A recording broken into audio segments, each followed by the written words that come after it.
Je voudrais vous parler de la réforme Maupoux. Je ne sais pas si on dit Maupoux d'ailleurs, peu importe. Et la réforme Maupoux est très intéressante pour comprendre la situation actuelle. Alors,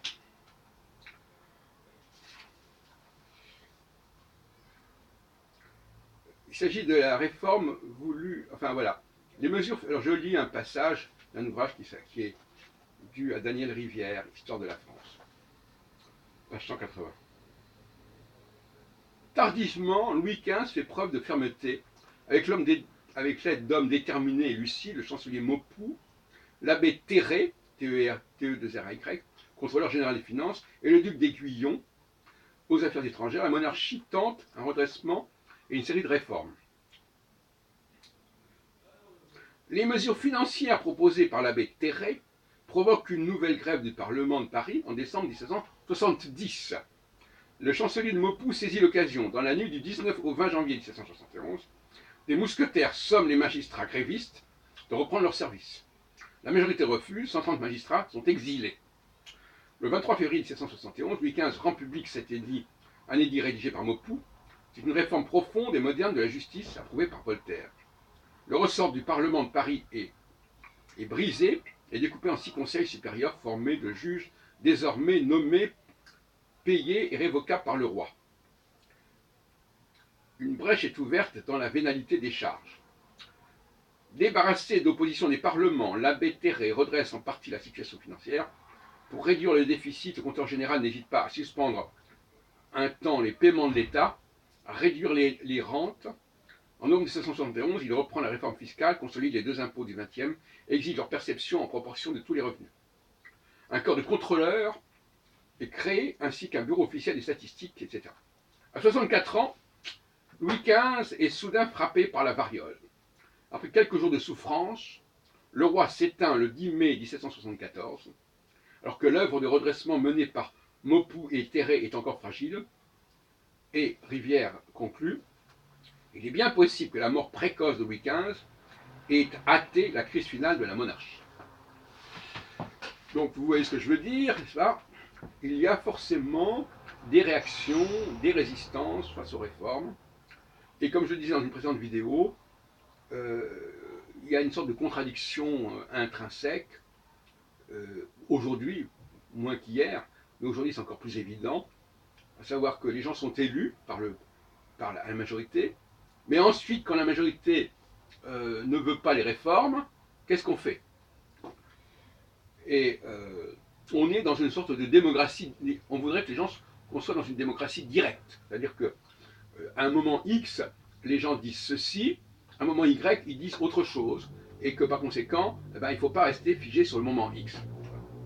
Et ça, c'est un grave problème des institutions en général. Quand on élit quelqu'un à un moment donné, pour combien de temps ça vaut? Jusqu'à quand ça vaut? Alors, la Constitution répond, ça vaut pour 5 ans, par exemple.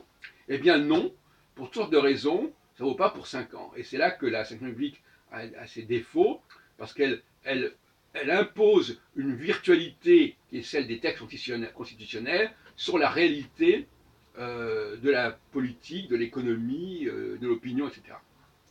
Et c'est ce qui fait que moi, les constitutions, je les ai un peu dans mon collimateur, parce qu'en plus, elles ne tiennent pas compte de la réalité sous-jacente ou de l'évolution de la réalité. Et vous me direz, mais comment pourrait-on le faire? Alors il y a 2 solutions. La solution A, empirique, qui consiste à dire, les choses ont changé, donc on change. Et la solution scientifique, consiste à dire, il y a une cyclologie qui prévoit que les choses vont être d'une certaine manière de telle date à telle date, puis de telle à telle date, et il faut en tenir compte de cette cyclologie. Mais comme cette cyclologie est inconnue, puisqu'elle fait partie des recherches méprisées et galvaudées de l'astrologie notamment, eh bien on en est à un empirisme qui consiste à défaire, à ne pas respecter ce qui a été voté.